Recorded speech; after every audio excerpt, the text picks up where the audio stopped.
मक्का दफाई मुआहिदा जिहड़ा है ये बड़ा अजकल जिहड़ा है ना फरतलू जिहा पिया होया और दुश्मन जिहड़ा बड़ा परेशान है। और मक्का दवाई मुआहिदे तो बाद जिहड़ा ना दुश्मन नूं अपनी जान दे जिहड़े लाले पए पे उन्होंने लगता कि भाई मैं तां गया लक तो।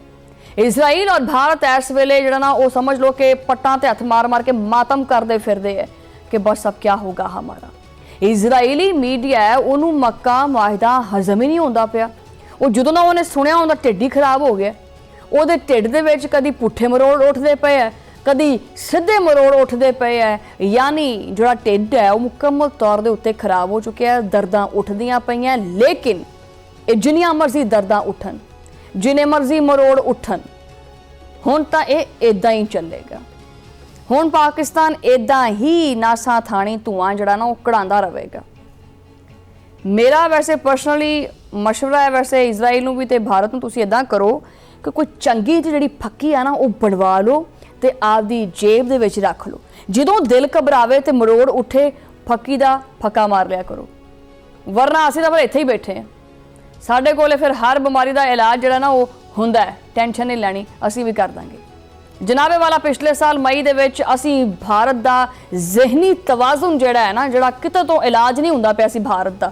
भारत कई जगह के उत्ते गया कि यार मेरा दिमाग नहीं ठीक कर दो।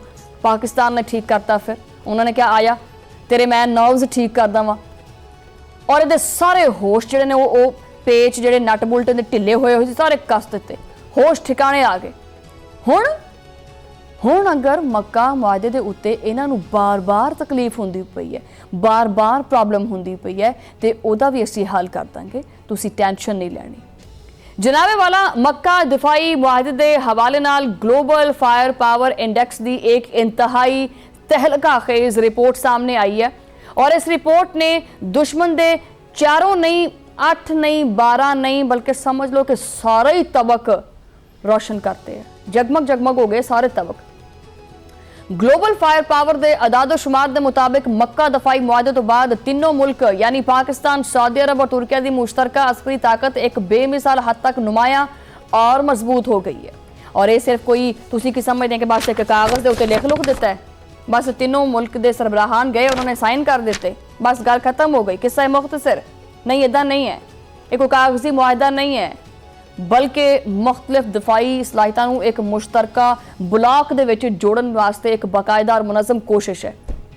अगर ग्लोबल फायर पावर की रिपोर्ट का गहराई नाल आपां जायजा लईए बारीक बीनी नाल तां इन्हां तीनों इस्लामी ममालिक दे कोले मजमूई तौर दे उत्ते तकरीबन 14 लाख फाल फौजी एहलकार मौजूद ने।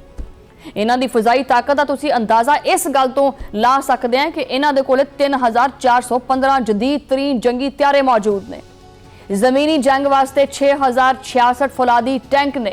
समंदरी जिहड़े हदूद ने उन्हां दी हिफाजत वास्ते 344 समंदरी बहरी और जिहड़े असासे ने वो भी मौजूद ने। और इस पूरे ताकतवर नेटवर्क के विच पाकिस्तान तकरीबन 6,60,000 फाल अस्करी एहलकारां और आपदी मुस्लिमा जौहरी सलाहियत दे नाल सब तो अगे है और सब तो एक अहम मरकजी सतून का किरदार भी अदा करता पिया। तीनों मुल्कों की इनफरादी सलाहियतां भी एक दूजे दे नाल जिहड़ा ना वो समझ लो कि नाकाबिले तस्खीर दसदियां ने। तुर्किया दे कोले 192 बहरी असासियां दे नाल दुनिया की जदीद तरीन दफाई सनत मौजूद है। तुर्किया दे तैयार करदा ड्रोन्स गाइडेड मिसाइल्स सेंसर्स और इलैक्ट्रॉनिक वॉरफेयर की तकनीक दुश्मन नूं नक्कां थाणी चने च बवाई जांदी है। दूजे पासे सऊदी अरब और मुश्तरका प्लेटफॉर्म के उत्ते 62 अरब 90 करोड़ डॉलर का सालाना दफाई बजट लैके वो शामिल हुए। रियाज का यह खतीर माली हिस्सा इतिहाद नूं माली तौर के उत्ते मजीद मजबूत बनाता है और यदी जोग्राफी अहमियत पूरे खिते दे विच नुमाया है। इन्हां तिन्हां ममालिक का अगर मुश्तरका दफाई बजट मिला के देखा जाए तो वह है तकरीबन 124 अरब 40 करोड़ डॉलर सालाना बनता है।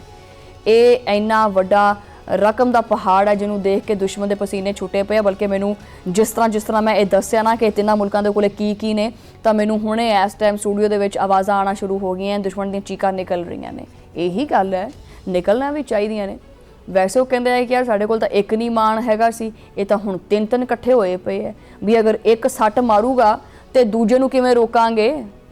इधरले पासे नूं सट आई तो बंदा रोक लेगा दूजे पासे नूं किवें रोकना समझे। इसी वास्ते पाकिस्तान जो भी कुछ करता ना तो पाकिस्तान बड़ी हिकमत अमली नाल अपनी एक स्ट्रैटेजी बनाता है और उहदे तहत चलता है। इस अजीम पेशरफ तो बाद पाकिस्तान ने सऊदी अरब और तुर्किया के नाल दफाई मुआहदे विच मजीद वसत लाने वास्ते और तोसीद का वाज़े इशारा भी दे दिता है। तर्जुमान दफ्तर खारजा ताहिर हसन अंदरावी ने ब्रीफिंग देंदे हुए आख्या है कि 7 अगस्त को मुनक्कद होने वाला मक्का समट तारीख का एक अहम तरीन मोड़ साबित होया। उन्होंने आख्या पाकिस्तान ने मक्का मुआहदे की कामयाबी वास्ते बुनियादी और सब तो अहम तरीन किरदार अदा किया है। ताहिर हसन अंदरावी का कहना है कि यह मुआहदा तीनों बरादर इस्लामी ममालिक के दो तरफा और ਜਿਹੜੇ सतरफा तालुकात ने उन्होंने एक शानदार और इनकलाबी पेशरफ्त भी हैगी। तर्जुमान दफ्तर खारजा ने मीडिया को मजीद दस्या है कि मक्का मुआहदा अमन और सलामती के हवाले नाल सिर्फ और सिर्फ इन्हां तिन्नां मुल्कां तक महदूद नहीं रहेगा। ये ट्विस्ट आ गया। वैसे इत्थों ही तो असल रौला आया पिया। यही तो फिर दिले दियां धड़कना तेज़ कर दी है ना चीज़। माड़े दिले की कुछ होंदा है, ये वो चीज़ होंदी है। वैसे इस मुआहदे के तहत जोड़ा है पूरे खिते और इस तो बाहर भी इज्तमाई जी सलामती है उन्होंने यकीनी बनाने वास्ते मुश्तरका कोशिशां वो भी जारी रखियां जाणगियां। और उन्होंने ये तासुर दिता है कि भी इस तासुर को बल्कि जाहिर किया है कि ये कोई जंगजुआना कदम नहीं है, बल्कि उन्होंने वाज़े किया है कि ये मुआहदा महज दिफाई नौयत का है। डरो नहीं यार, क्यों घबराने पे हैं। ਇਹਦਾ वाहिद मकसद और बुनियादी मकसद दुनिया भर ਦੇ ਵਿੱਚ अमन और सलामती का क्याम है। मक्का मुआहदे की सब तो वड्डी और अहम शर्त बिल्कुल वाजे है कि इतिहाद नूं किसी एक भी मुल्क के उत्ते हमला साहब के उत्ते हमला तस्वर किया जाएगा। तर्जुमान ने यह भी दस्या कि मक्का मुश्तरका दफाई मुआहदा दीगर ममालिक वास्ते भी खुला है। ताहम हजे भी ये हतमी तौर के उत्ते नहीं आख्या जा सकता कि मुस्तकबिल दे विच केड़ा इस्लामी मुल्क जिहड़ा है बरादर मुल्क जिहड़ा है वो इहदे विच बाज़ाब्ता तौर पर शामिल होएगा। तर्जुमान ने नालों नाल यह भी वाजे कर दिता है कि पाकिस्तान हुण सऊदी अरब की क्यादत दे विच बनन वाली एक नवे बहरी इतिहाद के मुआहदे मुकम्मल तौर के उत्ते ऑपरेशन बनाने वास्ते हम वक्त तैयार बैठी है। और इजराइल और भारत की तशवीश हुण जिहड़ा ना वो अपना संघ जिहड़ा ना वो पाड़ना पैंदा पिया। वो समझ तुहानूं पता ही है कि काहदे वास्ते वो पाड़दा पिया अपना संघ। दोनों ममालिक हमेशा तो मुस्लिम दुनिया को कमज़ोर करना चाहते हैं और तकसीम देखना चाहते हैं, तां करके ये अपना संघ बहुत अड्डदे है। इजराइल को बड़ा खौफ है कि अगर तुर्किया के जदीद ड्रोन्स पाकिस्तान के शाहीन मिसाइल और एटमी ताकत और सऊदी अरब की मुआशी कुव्वत ये मिल के एदियां गंदियां गलीज गासबाना पॉलिसियां सामने एक आहनी दीवार बन जाणगियां, बल्कि बन जाणगियां की बन चुकियां ने। भारत वास्ते ये परेशानी है कि ये पाकिस्तान तो हुण कला नहीं रहा। अब तो हम कुछ नहीं कर सकते। इतनी साड़ी एडी वड्डी साड़ी फौज, असी खैर अपने आप को बड़ी कोई तोप चीज़ समझते हैं, लेकिन असी पाकिस्तान तक कला नहीं उन्होंने असी फड़ सकते सी। हुण ये पिछे दुनिया का सब तो बड़ा दफाई और मुआशी ब्लॉक भी खड़ा हो गया। अब कहाँ जाएँ हम। तो दोनों दुश्मन ममालिक का ये जिहड़ा गोदी मीडिया है इस मुआहदे को तोड़न वास्ते और ये खिलाफ मनफी प्रोपोगेंडा करने वास्ते दिन रात अपना एक कीती बैठा है।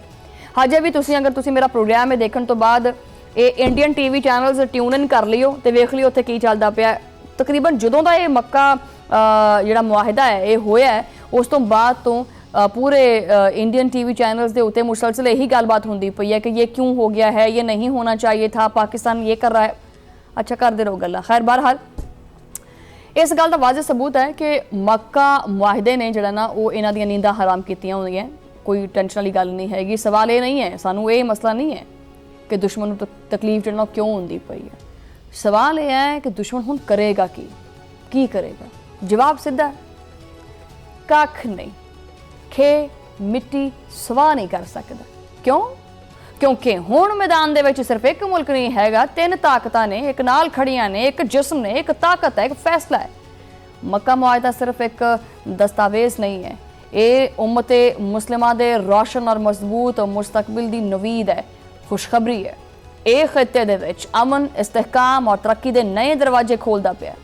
दुश्मन जिन्ना चाहे जोर ला लवे, जिन्ना चाहे बेचैन हो जाए, जिन्ना चाहे प्रोपोगेंडा कर लवे, ये हकीकत विच रद्दो बदल नहीं कर सकता, ना हो सकता है।